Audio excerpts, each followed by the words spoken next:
So today we're going to be going into how to clean all-weather mats, whether that be Husky, MaxLiner, WeatherTech, any of those rubber or plastic made mats, which are absolutely amazing because instead of absorbing dirt and chemicals and grime and stuff like your fabric floor mats and hiding that debris, yes, these might seem to get dirty sooner or faster than your fabric mats, but that's because they don't have fabric to hide and absorb all that dirt, debris, chemicals, anything that you're stepping in and then stepping in your vehicle.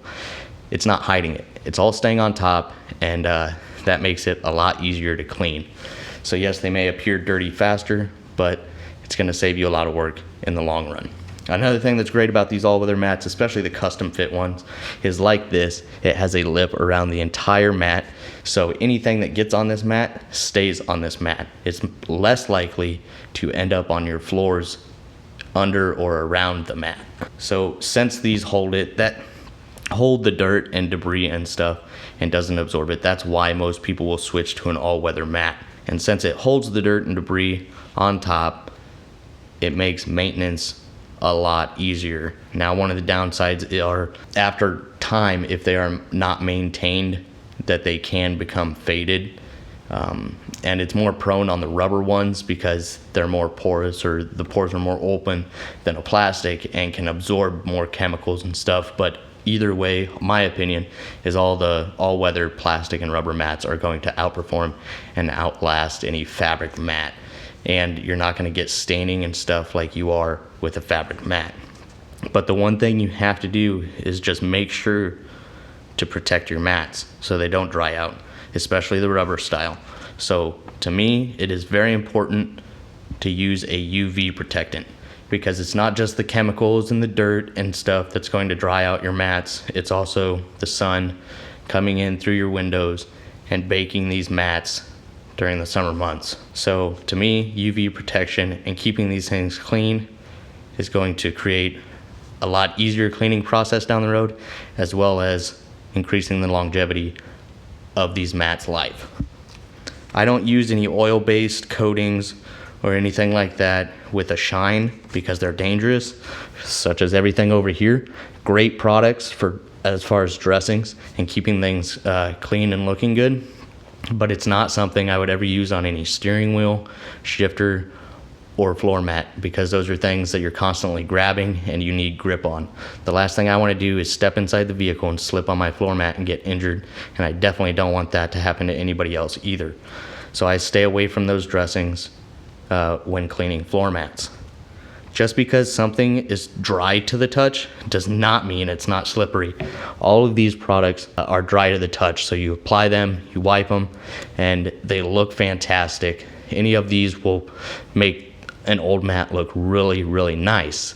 And even though you can run your hand across it and your hand will be dry and not have any chemicals on it, that does not mean the surface is not slippery. So if maintained, a simple spray and wipe of these mats is super easy. If the floor mats are old and dried out, say they weren't maintained, there is still a process to maintain them. Now, I'm not guaranteeing that you're going to get them back to looking brand new, but it is a process that will really revitalize the mats and get them looking good again. So you can either start with soap and water or pressure wash the mats, and if they're old and dried out, you can also use a APC after pressure washing them. Use an all-purpose cleaner to get as much as that dirt and grime off, and then you could use a chemical such as these over here that provide that shine or whatever. So hopefully, it's more common with the rubber mats, the mat can absorb some of that chemical, revitalize that rubber, and kind of bring it back to life so it's not so dry or ashy looking. And then after that, you still want to go back, wash the mat again, rinse it off, get that product back off of the surface so it's not slippery. Then you can go back with your UV protectant spray and you can coat it or keep it clean that way. And then hopefully it's revitalized it won't be slippery, and then it'll have a UV protection over it so that sun doesn't dry it back out again. So like I said, I won't be using any of those products at the top left because I don't want anything to be slippery. Plus, this mat is maintained and still new, so there's no sense in revitalizing something that doesn't need it. So first off, I'm going to start with vacuuming up any of that loose, big debris and getting down to just those dirt stains and water spots and everything, and we'll get those off as well. Over here you may see a few products. I have a couple of brushes. I have a detailing brush, or a small hand detailing brush, as well as a scrubbing brush, and then I have a drill brush as well. A couple of these would be used on floor mats that haven't been maintained and are really dirty. I'll primarily be using the small detailing brush up here because I'll be getting in and around the crevices and small details of the mat. Other than that, the chemicals are going to release and pick up a majority of this. So a couple of the products I have are Chemical Guys Wipeout, which is actually a surface cleaner for after you compound and polish a vehicle and before you wax it. You can use this to get all that oil and chemicals off before you apply your wax. The one thing I found out that works really well is this Total Interior, and the great thing about this is not only is it a cleaner, but it's a protectant.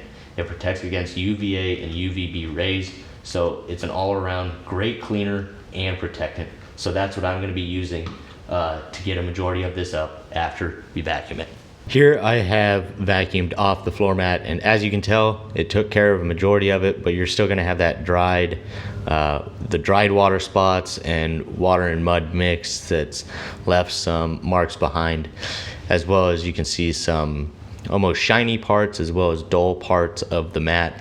And yes, a mat that is this dirty can easily just be pressure washed or soap and water to clean, but that is only one of the points that I'm trying to get across. The other important part is protecting your mat, and that's what's going to increase the longevity of your mat and keep it looking nice for longer. Sorry. So really, I'm just going to need my little detailing brush, my microfiber to dry the mat, and my cleaner and protector.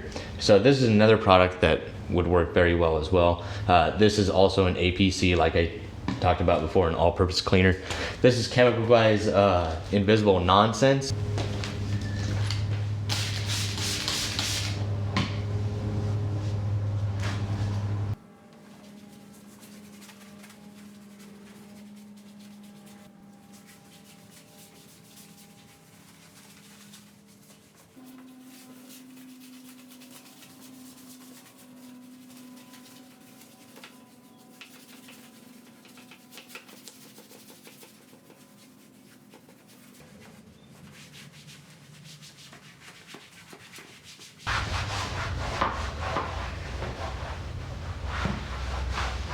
Okay, so the APC has already brought it back to looking fantastic, and like I said, that's only half of what I'm trying to get across here. Protecting it is the other half, and that's why I'm using a non-slippery product like this to protect it from UVA and UVB rays.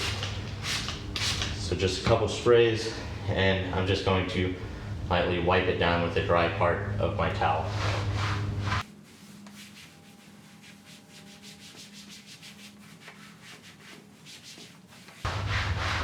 And that's all it really takes. If your mats are old and dried out, then follow the steps of pressure washing. Apply your chemical. Once again, pressure wash it. Apply an APC and then your UVA, UVB protection, and you should be good to go.